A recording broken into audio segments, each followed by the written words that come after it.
नमस्कार सभी दर्शकों का बहुत बहुत स्वागत। कुंभ राशि पर कुछ विस्तार से चर्चा होगी क्योंकि बड़े बड़े ग्रहों के बदलाव हो रहे हैं तथा इतनी बड़ी राहत कुंभ राशि को मिलने जा रही है।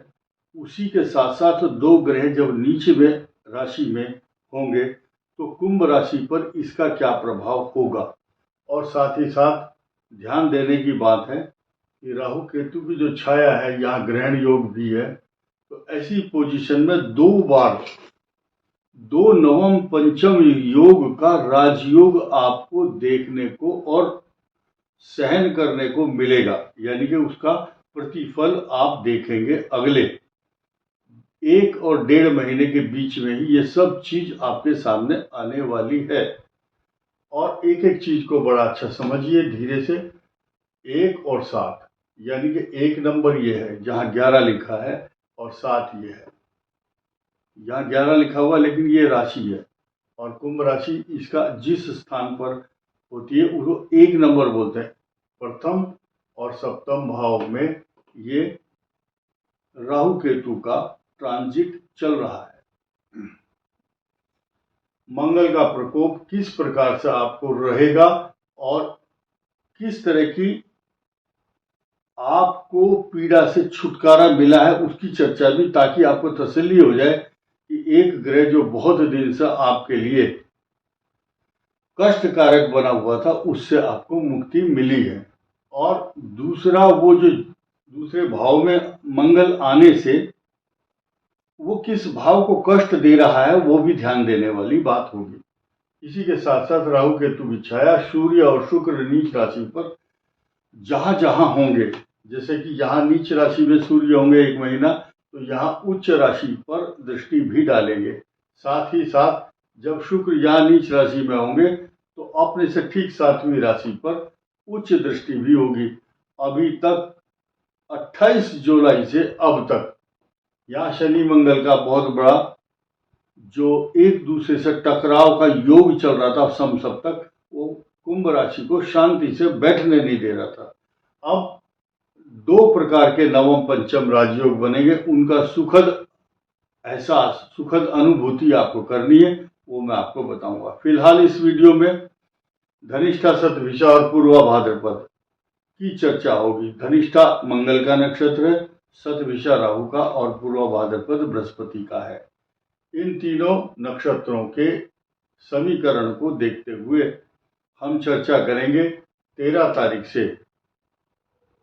13 सितंबर से 27 अक्टूबर तक मंगल आपके भाग्य स्थान पर निरंतर शुभ फल प्रदान करने वाले होंगे और इनकी दृष्टि, और जब सूर्य यहाँ पर होंगे तब उनकी भी दृष्टि यहाँ पर बहुत पॉजिटिव और सकारात्मक होगी।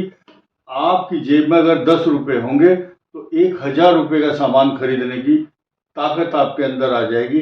पराक्रम बढ़ेगा, मान सम्मान भी बढ़ेगा और आपके जो रुके हुए कार्य हैं उन पर स्पीड से काम होगा। अब ये तो हुई बात मंगल की, और दूसरा जो बदलाव है वो तुला राशि में ही बुध यहाँ पर होंगे 2 अक्टूबर से 24 अक्टूबर तक। ये आपके लिए बहुत शुभ क्यों होंगे? क्योंकि आपके ज्ञान, बुद्धि, विवेक, संतान, एजुकेशन, एग्जाम, अच्छी सोच, अच्छी बुद्धि, अच्छी समझदारी का प्रतीक बुध यहाँ पर आ जाएगा त्रिकोण में। ये आपको अच्छी सोच, समझ और सूझबूझ से कार्य करने की क्षमता प्रदान करता है और भाग्य में भी वृद्धि करता है, क्योंकि भाग्य स्थान में होंगे। अब आया 9 अक्टूबर। 9 अक्टूबर को शुक्र कन्या राशि में नीच राशि में होंगे। वो भाग्येश होने का इनको तमगा टैग लगा हुआ है और चतुर्थ भाव के स्वामी भी हैं। फिलहाल देखा जाए तो जो कुंभ राशि का चतुर्थ भाव है, माता, मित्र, मकान, सवारी, पशु, सुख के साधन, पशु तथा आपके वाहन और घरेलू सुख संसाधन, लग्जरियस आइटम, ये सब यहाँ से देखते हैं हम चतुर्थ भाव से। यहाँ मंगल इसको प्रताड़ित करता है अष्टम दृष्टि से, और इस भाव का स्वामी नीच राशि में है। तो ऊपर जो लिखा है सूर्य और शुक्र नीच राशि में, इनके समीकरण इस भाव को कष्ट दे रहे हैं। दूसरी बात, आपका जो सप्तम भाव पहले से ही केतु से पीड़ित है, आपका जो जीवन साथी है, महिला है या पुरुष है, उसके कोई छोटे से ऑपरेशन, स्मॉल सर्जरी की संभावना बनाता है। क्यों? या कोई ऐसी बीमारी पैदा करता है जिसमें अल्ट्रासाउंड, एक्सरे, सोनोग्राफी इस टाइप की करनी पड़ती है। और इस भाव का स्वामी नीच राशि में 17 अक्टूबर को दोपहर 1:45 पर आएंगे और 16 नवंबर तक 1:36 तक यहाँ रहेंगे। यानी कि पूरा 1 महीना सूर्य नीच राशि में रहने का यहाँ अवसर उनको मिल रहा है। और ग्रह बदलते रहते हैं और समय समय पर उनके प्रिडिक्शन भी बदलते हैं, उनके स्वभाव, प्रभाव, लक्षण सब। अब जो मैं बात करने जा रहा हूँ, ये कर रहा हूँ आपके चंद्र और राहु के ग्रहण योग की। आप ज़्यादा इमोशनल ना बने। हालांकि आप सेल्फ मेड व्यक्ति हैं। राहु आपको ऐसे ऐसे रहस्य बताएगा और राहु आपको इस योग्य बनाएगा कि आप अपनी प्लानिंग को बहुत सीक्रेट रखते हुए आगे बढ़ जाएंगे। और लोगों को जब पता चलेगा कि जब आपने काम कंप्लीट कर लिया, खास तौर से उन लोगों को के लिए है ये जो 2007-2008 में पैदा हुए हैं या 88 में पैदा हुए हैं, अथवा उससे पहले सन 1970 के आसपास जिनका जन्म हुआ होगा, 70, 71, 72, 72। अब बात कर लेते हैं आपके स्वास्थ्य की। स्वास्थ्य से जुड़े हुए मामले आपको कष्ट देंगे, स्पॉन्डिलोलाइटिस से लेकर के स्पाइनल कॉर्ड तक। एज के साथ साथ ऐसा नहीं है कि 10-12 साल का बच्चा उसकी गर्दन में, रीढ़ की हड्डी में दर्द शुरू हो जाएगा। एज के फैक्टर के हिसाब से और शनि के प्रभाव के कारण। दूसरी बात, यहाँ मंगल शनि का षडाष्टक योग है, लेकिन हानिकारक नहीं है। समसप्तक योग सूर्य के साथ बन रहा है 17 सितंबर तक। ये भी मीन और कन्या 2 राशियों को प्रभावित करता है।